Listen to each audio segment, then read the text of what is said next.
have to put aside and change our values. The very values that are driving the world today, we have to change them because they've brought us to this crisis.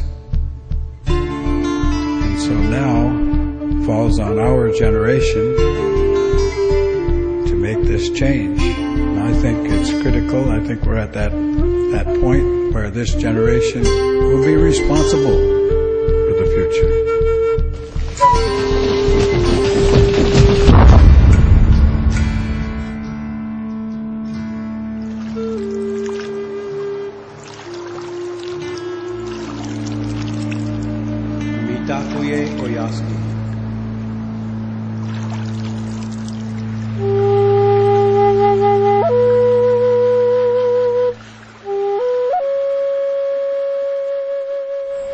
Water we view as the lifeblood of Mother Earth. Water is one of our primary sustainers. And in a material way, we all know all the good that water brings to life. But it's also an incredibly important spiritual relationship that we have with waters, especially women. In my nation, women have the responsibilities for taking care of the water. All human people come from water, right? And so it's women who have the responsibility of safeguarding what we call speaking for the water. It's our sacred responsibility to speak on behalf of the water.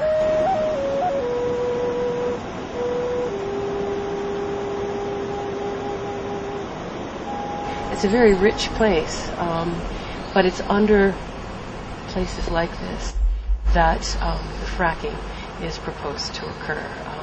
It's underneath these beautiful escarpments to go down through the limestone that we're sitting on here into the Marcellus Shales, where the pockets of natural gas are said to be.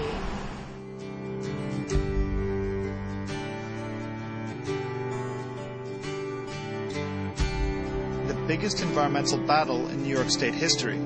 Last week, government regulators opened the door to natural gas drilling inside the Marcellus Shale watershed, which supplies drinking water to some 15 million people, including 9 million New Yorkers. All the plants are dead, and he's the one that brought it to my attention. I said, the water didn't look right. It didn't look right, but I just never went over to check it out. Well, when he came over after he was done fishing, he said, man, everything's dead. I said, what? So Cheney's company, Halliburton, did this. Even the Democrats voted for the Bush-Cheney energy policy, which was totally written by the energy companies to exempt them from the Freshwater Act, the Clean Water Act, the Superfund Act, and any kind of protections against pollution that are federally regulated.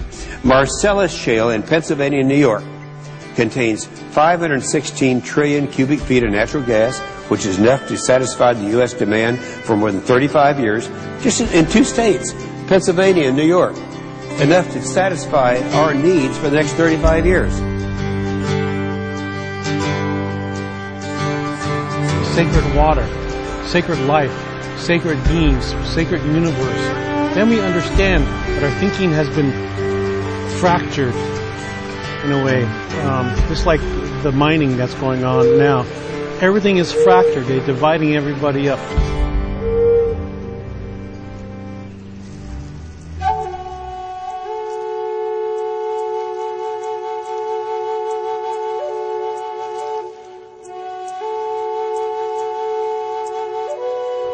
I know some of you know there's something definitely wrong. You don't know what to do about it yet, but you feel something's wrong.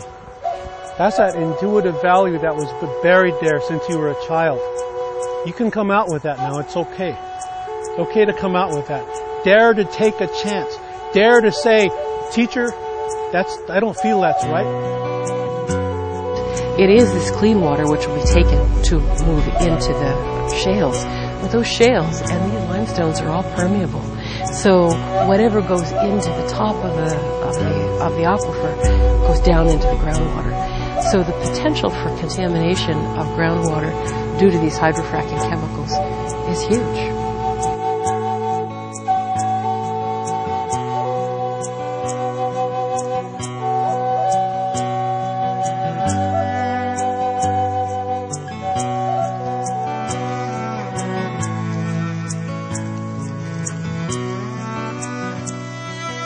And in real time and real spiritual consciousness and thinking, you can be better or you cannot be worse. Just like the water, just like the rock, just like all these trees, so you can't be better or worse. We say they have consciousness, and we know they have consciousness. We sing to them. Science, believe it or not, has proven that they pay attention to us. Even the stone, if they didn't get that far, they can know that those stones, which are the oldest living beings on earth, understand. They understand what's going on here now. And they're going to appreciate that someday. So they're going to give these messages to all the people, all their people, the Rock Nation, all over the earth.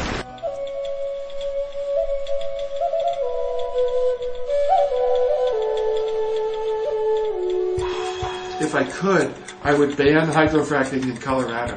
If I could, I would ban hydrofracking in Texas and Louisiana. If I could, I'd ban it in Pennsylvania. But I can't because it's already started. In New York, it has not started. We have an opportunity to not let it happen.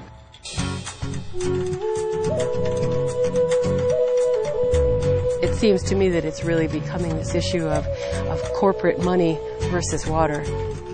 But let's face it, you can't drink money. If everything were to turn around about the EPA and forget about it and include native science in this thing, I think we won't need an EPA.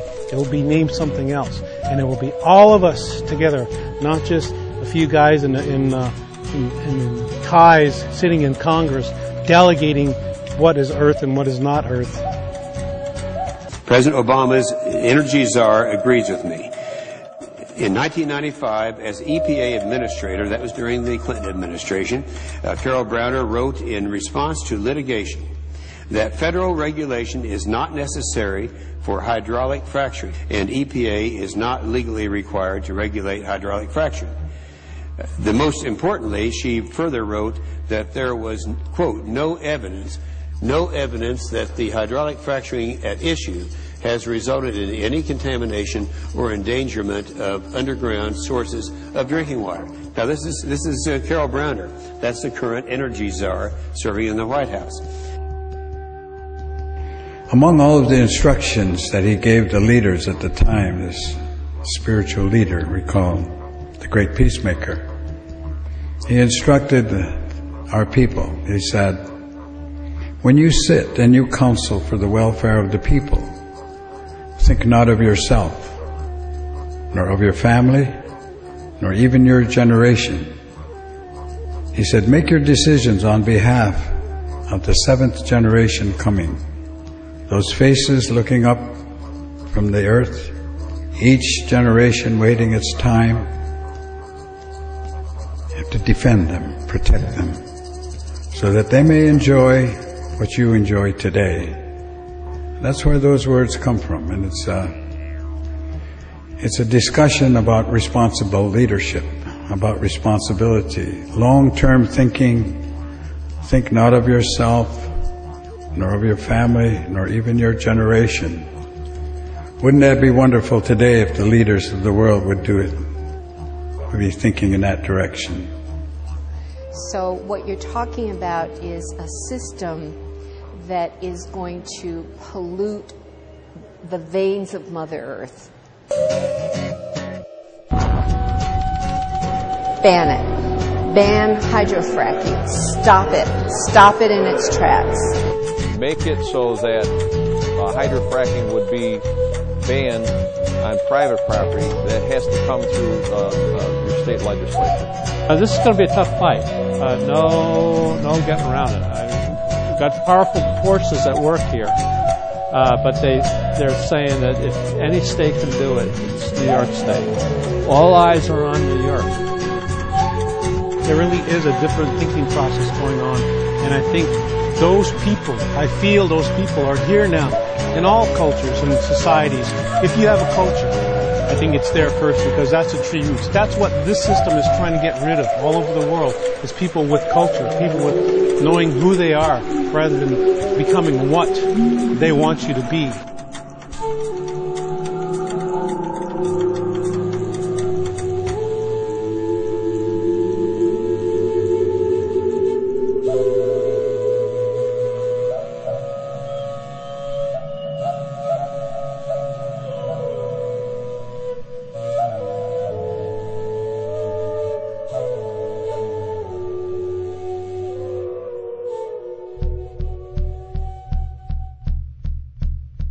So when we view water, let's stop thinking of her as just water, as just blue, as just wet. Remove those terms and say, Mni Wakan in my language. It only means sacred life.